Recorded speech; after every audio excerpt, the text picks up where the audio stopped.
शहीद भगतसिंग, सुखदेव आणि राजगुरू यांना भारतरत्न पुरस्कारानं सन्मानित करण्यासाठी आपण संसदेच्या सभागृहात आवाज उठवू असं प्रतिपादन ठाण्याचे खासदार नरेश म्हस्के यांनी केले.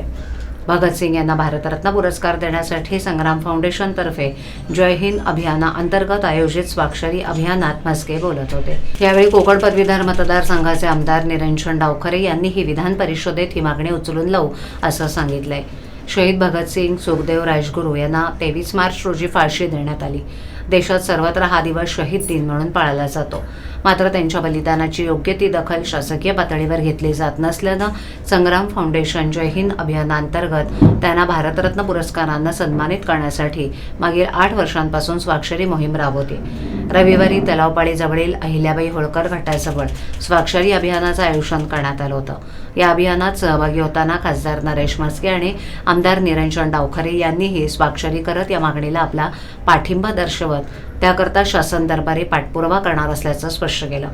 राज्याचे उपमुख्यमंत्री एकनाथ शिंदे, प्रेरणा स्रोत आणि ज्येष्ठ अभिनेते मुकेश खन्ना मार्गदर्शक असलेल्या या अभियानाची सुरुवात संग्राम फाउंडेशनचे अध्यक्ष आणि जय हिंद अभियानाचे संचालक गोपाल सिंग, सचिव दीपक कुमार त्रिपाठी यांनी आपल्या रक्तानं स्वाक्षरी करत संघटक पृथ्वीराज चव्हाण, ठाणे जिल्हा प्रमुख रवींद्र प्रजापती यांच्यासह शेकडो ठाणेकरांनी या स्वाक्षरी अभियानात सहभागी होत या मागणीला आपला पाठिंबा दर्शवला.